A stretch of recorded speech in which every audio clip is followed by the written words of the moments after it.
What's up, YouTube? This is MathWiz97, and welcome to episode number 12 of my WWE 2K16 Universe Mode. And we are here with another edition of Tuesday Night Main Event. And as you can see, Sheamus scoring a win over William Regal. We're going to be seeing Sami Zayn take on R-Truth in singles competition. The Usos scoring a tag team victory over Adam Rose and Fandango.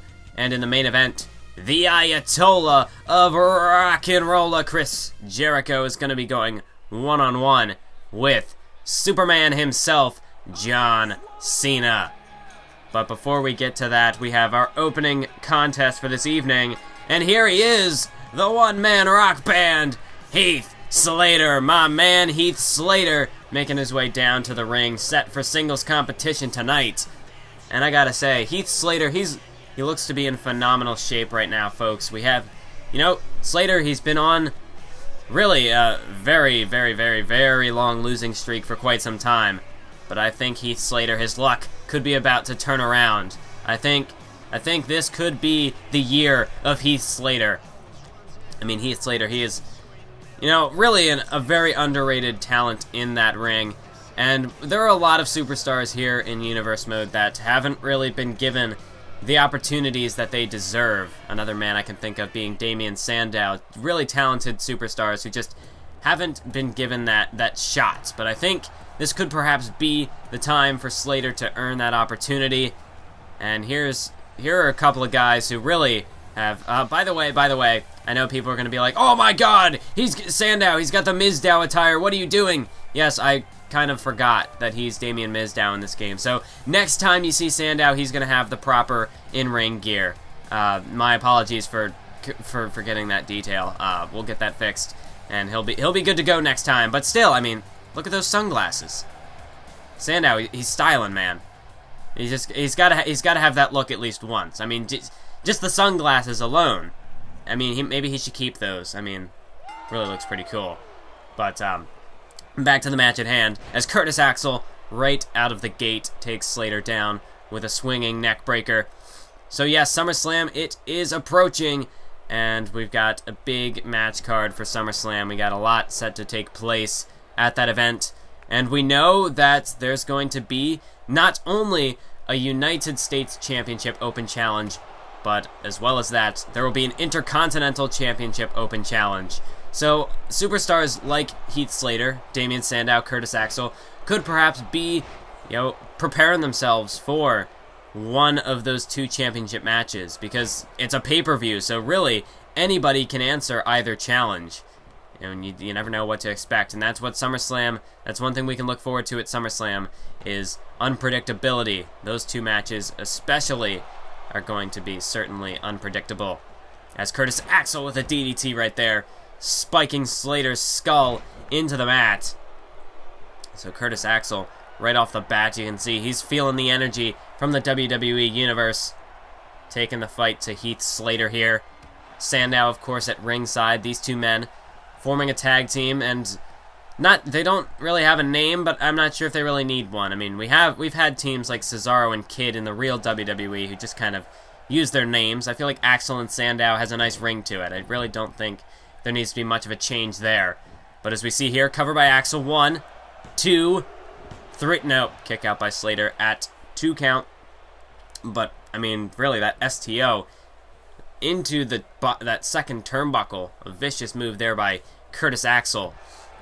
And like I was saying earlier, you have these superstars like Heath Slater, like Damien Sandow, Curtis Axel, men who, Axel, he's been up there in the U.S. title scene. He has gotten a title shot once before, back at Over the Limit in a triple threat.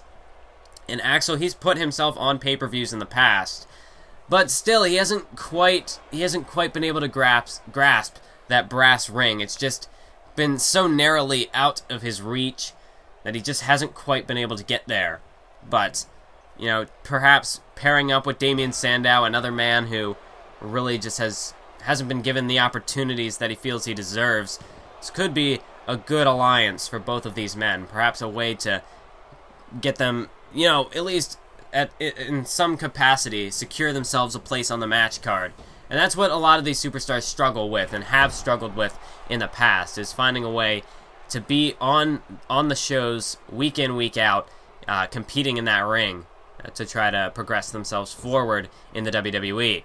Nice back body drop there by Curtis Axel. And when talking about guys like Axel and Sandow, I mean, they have the ability. They certainly have the in-ring technicality. They have the ability to succeed if given the opportunity.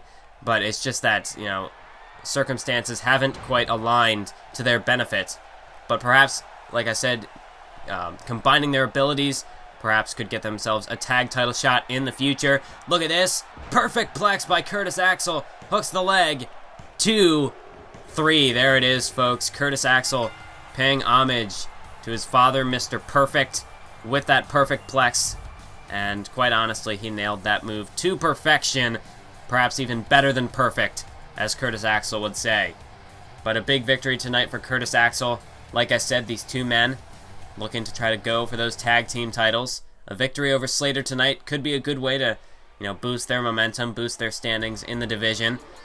And here's another matchup between Raw superstars who are just sort of floating about at the moment. I mean, we have R-Truth here, one half of the Awesome Truth tag team. And Awesome Truth, they've been a tag team for quite some time. I think they formed about the same time as the New Day did, and neither team has really garnered a whole lot of success, although more recently, the New Day have in fact been turning their luck around. They're going to be competing for the tag titles at SummerSlam. Awesome Truth, not so much.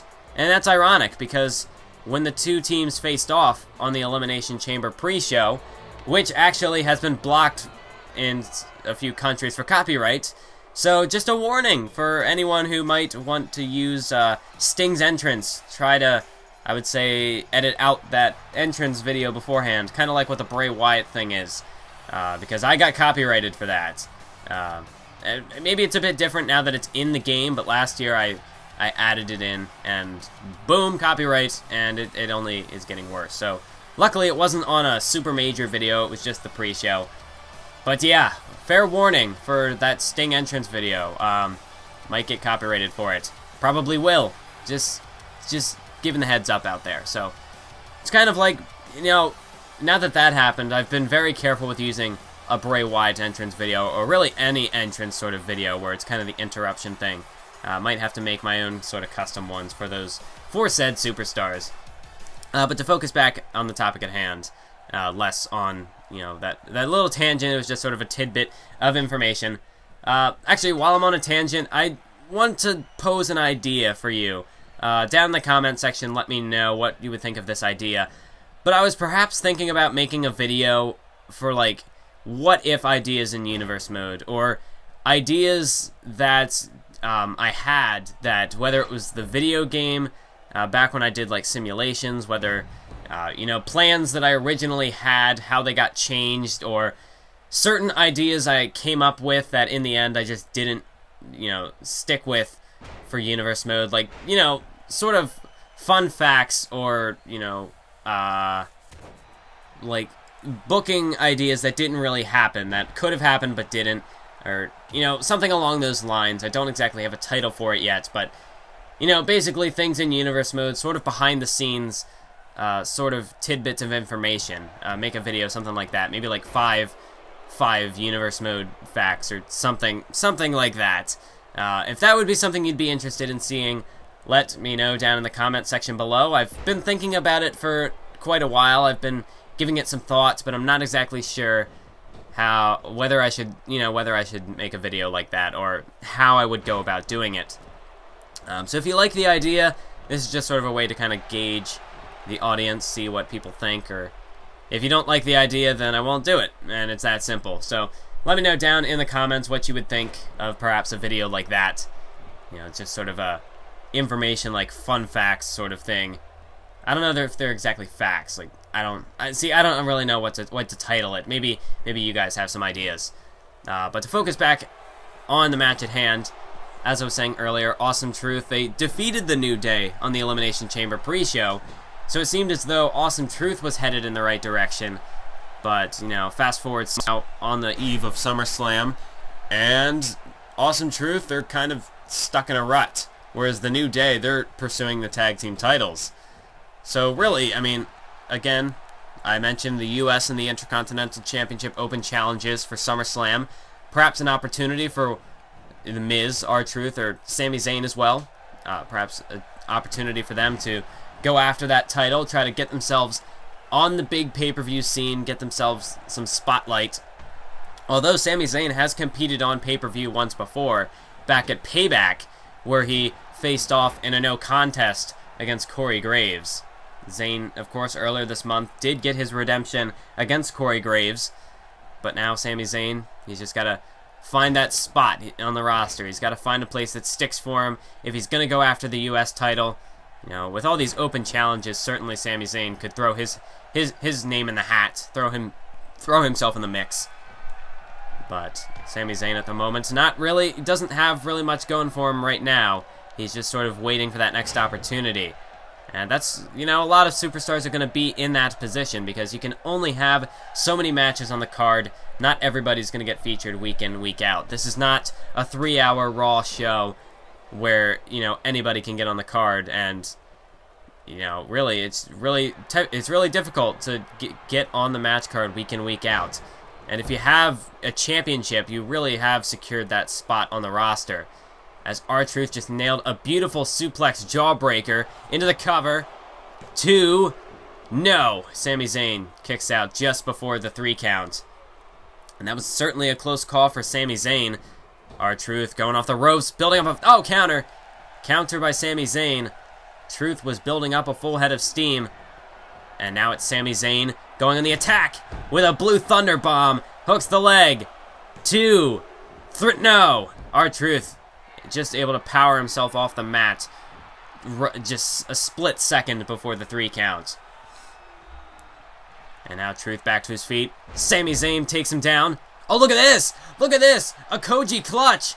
The submission hold is applied. A Koji clutch locked in. R-Truth trapped.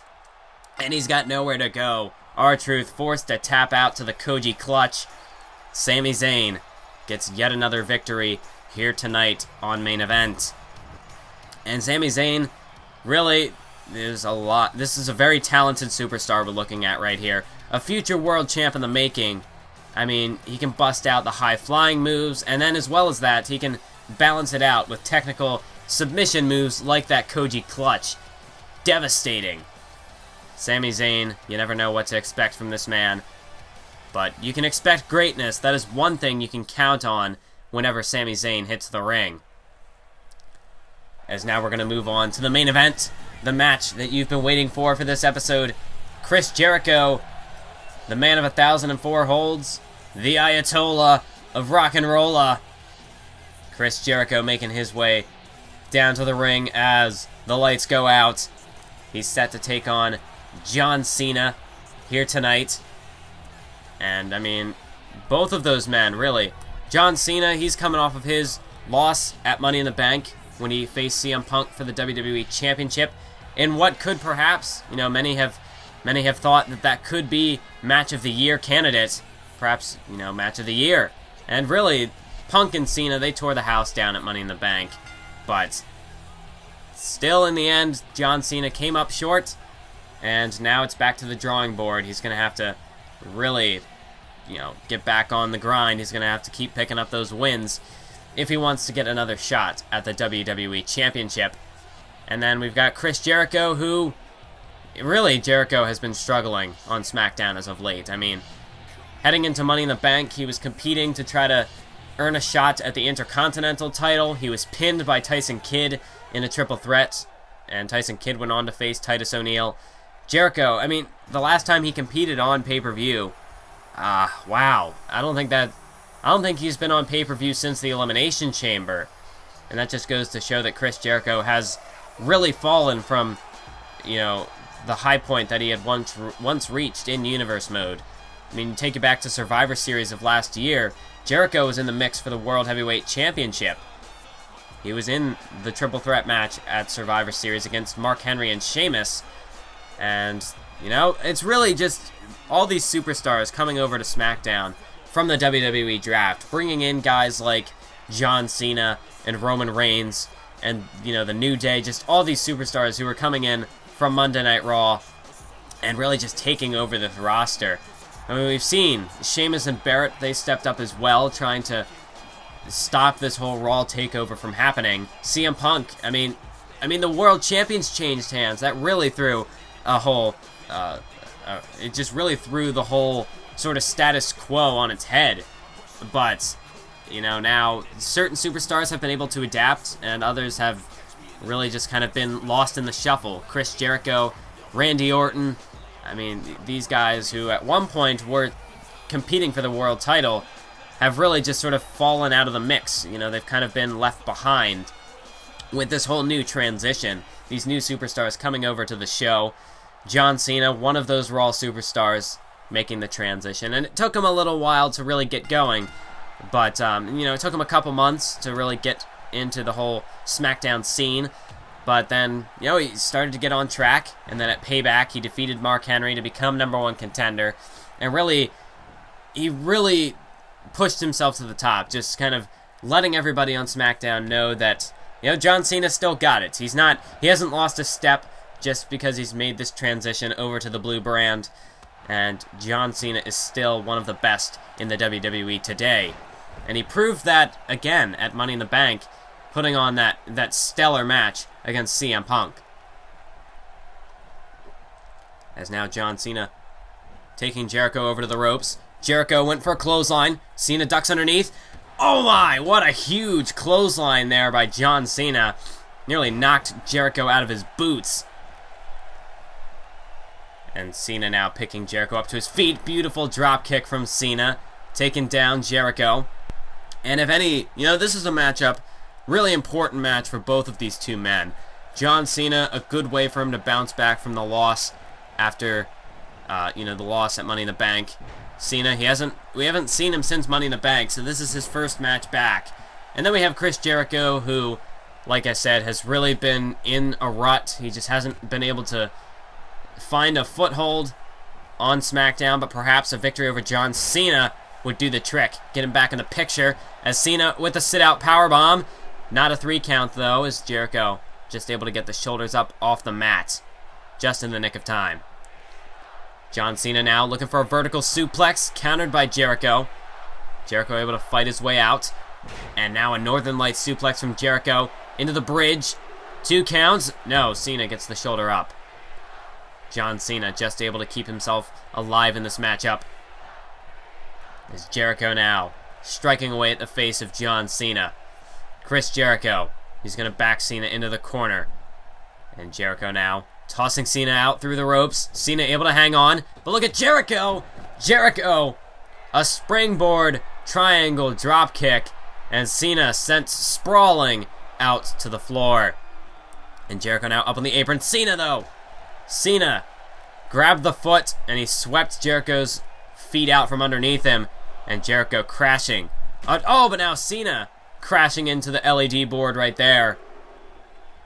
And now that LED board has been added to these arenas, it just makes, you know, getting sent into that apron that much more impactful, that much more devastating.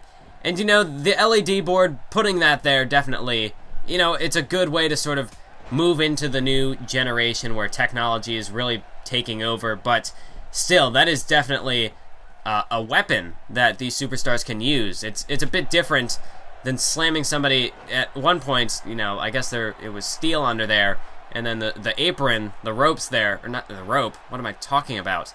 The ring apron that used to be there that would cover up the steel.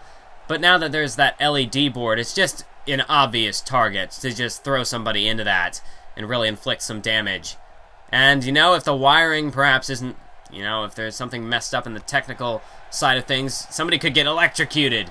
Really is a bit of a hazard there, perhaps, for these superstars. Although I think our tech department knows what they're doing. Hopefully, fingers crossed. I think they've got that under control so that doesn't happen. Maybe I'm just, you know, really going to the extremes here, but definitely is a new weapon that these superstars can utilize. You know, with this whole upgrading of our arenas here. But back to the match at hand. John Cena picks Jericho up to his feet off those suplexes, adjusts the shoes, And now a kick to the gut. Oh, and we've seen this before at Money in the Bank. Sunset flip by John Cena into the cover. But not a 2 count. Jericho kicks out before the 2 count. But Cena now with the body shots, the strikes, the punches. That's vintage Cena right there. As John Cena now suplexing Jericho gut first onto that apron. John Cena at this point has taken over. And now look at this. Cena with an armbar. Well, it's not too often that we see John Cena pull out submissions like this. Usually he sticks to his STF. But John Cena, he's got to adapt. Like I said, with this new whole generation of superstars stepping up. Truly what has become a new era in universe mode. John Cena, that's one thing Cena's been able to do over the years, is adapt. He's always changing his moveset. He's adding new moves into his arsenal to keep up with the young talent. Look at this. Cena looking for the AA. And that is a move that has stood the test of time. Jericho with a code breaker. A code breaker by Jericho. And that could put Cena away. Jericho hooks the leg. 2. For no. Cena gets the shoulder up just at the last second. And Jericho, he can't believe it. The code breaker, not enough to put Cena away. And Jericho, what does he have to do to keep Cena down? That's a question that a lot of superstars, a lot of Cena's opponents will ask themselves. What is it going to take to put John Cena away? What is it going to take to finish Cena off for good? I mean, we saw at Money in the Bank how much CM Punk had to do to finally put Cena away. A go to sleep, an attitude adjustment, and then finally the Anaconda Vice. And that's on top of any other move that Punk had hit throughout the matchup. You know, his usual signatures. And, I mean, wow. Honestly, Punk and Cena really stole the show at Money in the Bank. And it just goes to show how difficult it is to put away John Cena. And Chris Jericho, he's realizing that here tonight. As he's tossing Cena into those steel steps. Now brings him back into the ring. Cena using the ropes to get back to his feet. This match is definitely taking its toll. German suplex by Jericho into a bridge. 1, 2. But again, Cena kicks out. Cena continues to survive. And Chris Jericho, he's just about had it, I think. Oh, wait, Cena counters! Cena with a DDT. And he spiked Jericho into the mat right there. Jericho back to his feet. John Cena back with the body shots here. And Jericho sent into the corner. Look at Cena. A huge clothesline right there. And Jericho, he gets dropped. He is down. And he could be out of it. John Cena, well, he's posing for the fans. And whether you like him or not, everybody knows what's coming next. 5-knuckle shuffle. 5-knuckle shuffle. And Chris Jericho could just about be nearing. I can't even talk. I just had a major brain fart there. But John Cena, he's looking to finish Jericho off. Got him up on his shoulders. Attitude adjustment. Cena hooks the leg. That's 1. That's 2. Good night, Jericho. John Cena is your winner tonight, folks. John Cena. Big time victory over Chris Jericho here tonight. Cena letting each and every member of the locker room know that he is still fighting. You know, his motto, hustle, loyalty, respect, never give up. John Cena, he continues to fight on. He will refuse to quit.